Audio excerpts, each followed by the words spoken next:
Tonight, we embark on a spine-tingling journey into the heart of American folklore. In the early 19th century, a quiet Tennessee town became the epicenter of a haunting that defied explanation. Our destination, the chilling tale of the Bell Witch. My name is Robert Henry Bell III, and I'm fifth great-grandson of John Bell, who was killed by the spirit. Good evening, fellow explorers of the unexplained. I'm Ambrose Ironwood, and welcome to another spine-tingling episode of The Outer Realm. Tonight we journey back in time and deep into the heart of Adams, Tennessee, where an ordinary family was besieged by an extraordinary malevolent force. In the early 1800s, a man named John Bell moved with his family from North Carolina to Red River, Tennessee.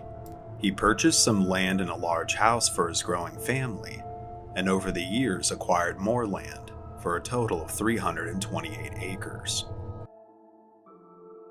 Our odyssey begins in the year 1817, in the quaint town of Adams, Tennessee, where the Bell family's life would take a malevolent turn into the unknown. One day, in 1817, John Bell was inspecting one of his cornfields when he encountered a strange-looking animal sitting in the middle of a corn row. As he walked closer, he stopped dead in his tracks. He had never seen an animal like this one. It had the body of a dog, but the head of a rabbit.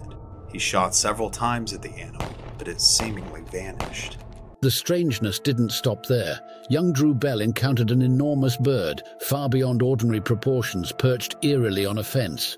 And then there was Betsy Bell, who beheld a spectral girl in a green dress innocently swinging from the boughs of an ancient oak tree. The supernatural maelstrom grew as Dean, an enslaved man belonging to the Bell family, began to experience inexplicable occurrences during his visits. A colossal black dog pursued him on his journeys back home, a harbinger of impending malevolence. As the tide of supernatural forces surged, the Bell household became the epicenter of unexplained phenomena.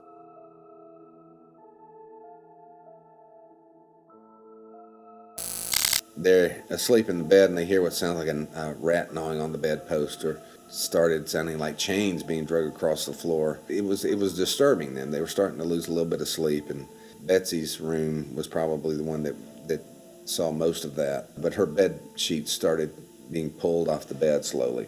I mean, she'd grab them and pull them back, and this would happen night after night, and then eventually just yanked the covers off of her.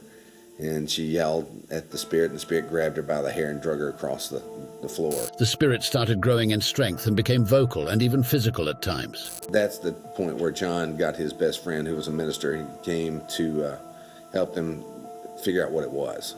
And so he started praying, trying to invoke God to get rid of it. And it started debating the Bible with him. And it started telling John that it was going to kill him.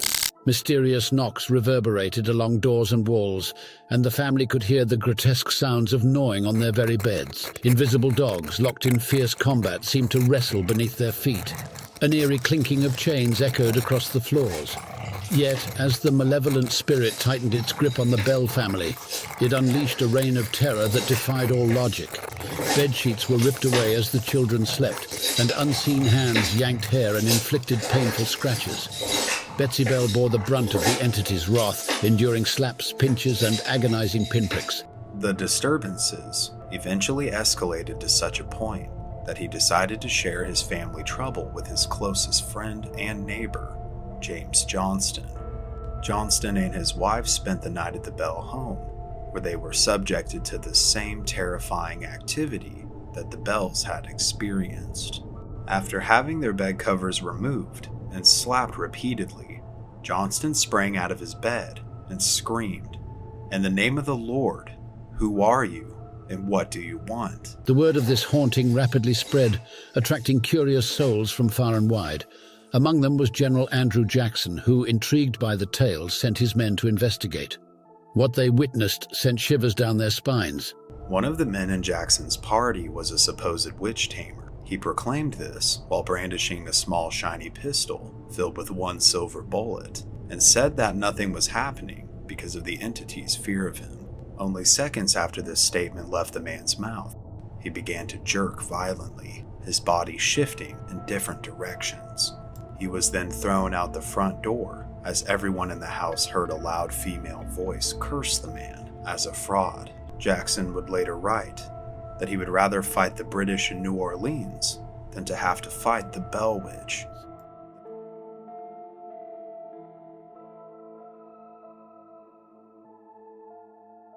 It wasn't long before the entity identified itself as Kate and began to communicate. With a voice that held both sweetness and menace, Kate told a chilling tale of being a spirit, once content but forever disturbed. The reasons for her appearances varied, from the desecration of a Native American burial mound on the Bell property to an inexplicable treasure hunt orchestrated by the spirit. Kate's knowledge of scripture and her penchant for religious debates further baffled the family. As if her repertoire of unsettling talents wasn't enough, the Bell Witch also delighted in sharing tales of neighboring households and even visited them upon request, leaving indelible marks of her presence. Yet amidst the malevolence, the Bell Witch displayed a peculiar kindness. She showered Lucy Bell, John Bell's wife, with fresh fruit and sang hymns to her. John Bell Jr., despite the torment, earned a measure of respect from the entity, but as the entity's familiarity grew, so did her hostility. She developed an unrelenting obsession with John Bell Sr., whom she called Old Jack. Old Jack, I believe I will, I must, I'm compelled to kill you. Curses, threats, and afflictions targeted him relentlessly. The chilling climax arrived when the Bell Witch claimed responsibility for John Bell's demise.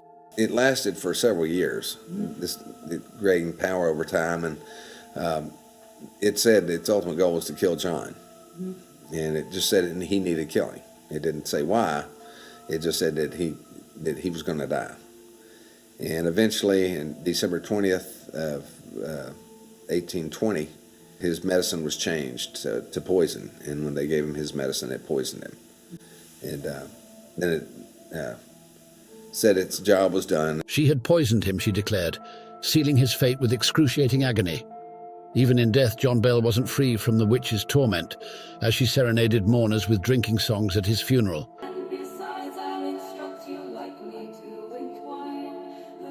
She then made a cryptic promise to return in 7 years in 1828, and true to her word, she did. Lucy, along with her sons Richard and Joel, bore witness to the witch's eerie resurgence. Yet this time they chose not to entertain her, prompting the witch to vanish into the shadows once more. The legend of the Bell Witch, a saga spanning over a century, continues to mystify. Was she a vengeful spirit, a malevolent entity, or something more unfathomable? The answers, if they exist, lie concealed in the shroud of time.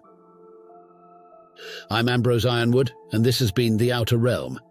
If you dare to explore the unknown, if you find fascination in the eerie and the enigmatic, don't forget to like, subscribe, and hit that notification bell. Until next time, remember, the mysteries of the universe are waiting to be uncovered.